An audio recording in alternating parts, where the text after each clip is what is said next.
Hey, there we go. Wow. Well, let me give you my first impressions after finishing the game. This was a really well-made game. I love the graphics for the water, the intensity, the pacing was great.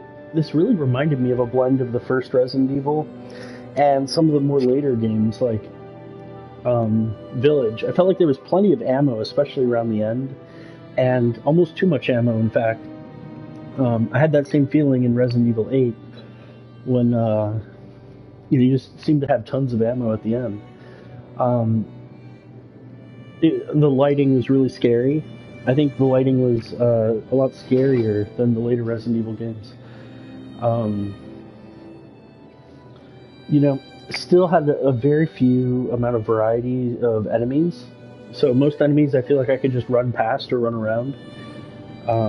That probably makes it very speedrun friendly. The characters I didn't get that attached to be honest. So does Claire like Leon? I don't really understand that. So Claire, I thought was the sister of Chris Redfield. So I thought this would be about Chris Redfield and Claire, but I guess Leon was a rookie in the department, at the Raccoon City Police Department, and you didn't get a lot of interaction between them. You got a little bit at the beginning and a little bit at the end, but I felt like I don't know. I felt like it didn't make sense that their stories intertwined even at the end. Um, Very cinematic fights. I didn't get the one fight with G2. I think it was with Phase 2. We obviously fought him in 4 phases.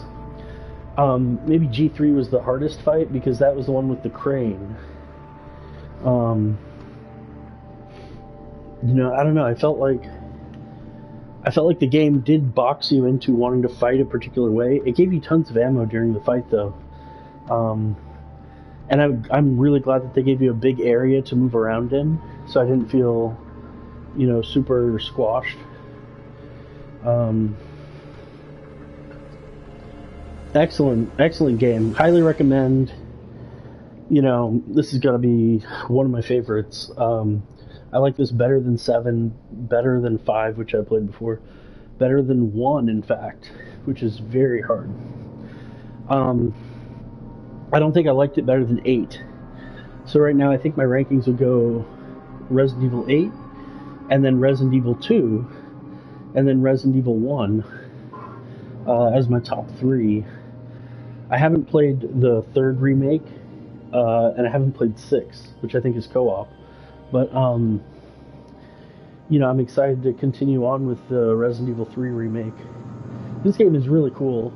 I liked. It kind of reminds me of Dark Souls, how the map kind of, you know, it gives you new creatures and new content when you explore older areas.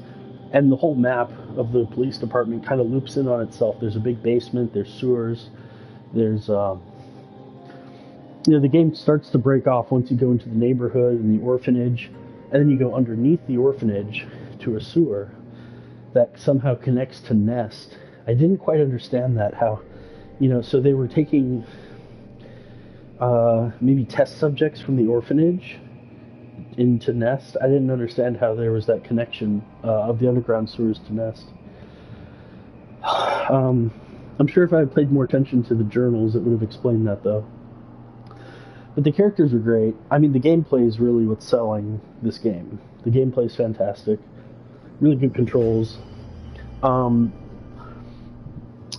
the sometimes there's shooting functions like in The Last of Us where there's a sort of heavier control with each bullet, and the reticle kind of is heavy when you move it around.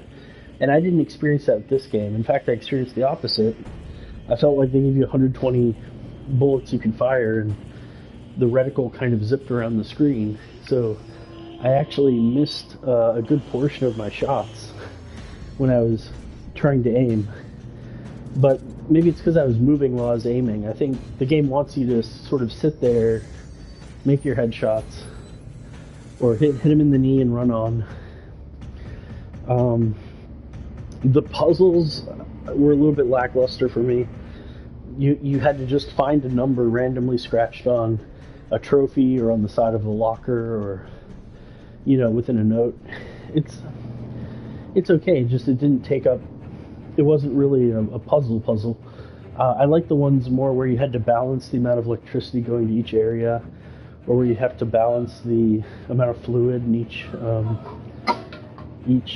canister. I think those puzzles I'm better suited for.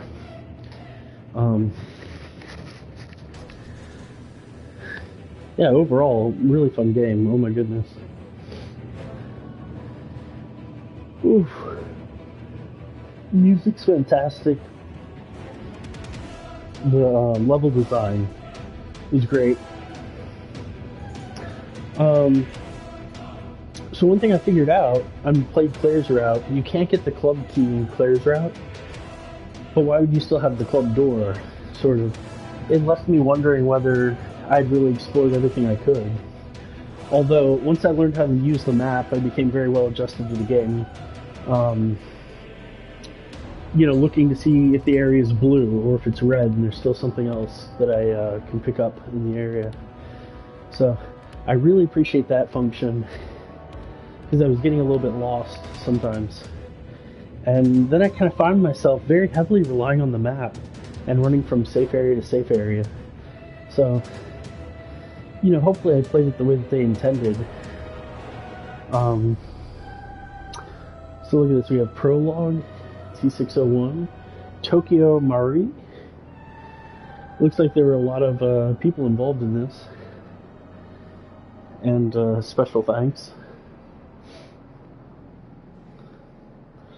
Yeah, this was a treat to play. Playing this right after playing Resident Evil 8, my goodness, I'm really getting, some really special games out of these. Oh, and we have a little bit of a video at the end. Yeah, he's still alive, probably, yeah. Alright, so that's probably going to be Resident Evil 3, which I'll play right after this. What a game. What a game. The results, 6.5 hours. And don't look at the amount of times I saved. Because sometimes I would just save multiple times, or I'd hang around a save point and I would save just to make sure. It's probably, the amount of legitimate saves were probably half that many, but I was saving all the time just in case something happened. Thank you so much for joining me on this Let's Play, and I'm very happy to play it. 9 out of 10, and this is my second Resident Evil game to date. And it certainly was a treat. Thank you.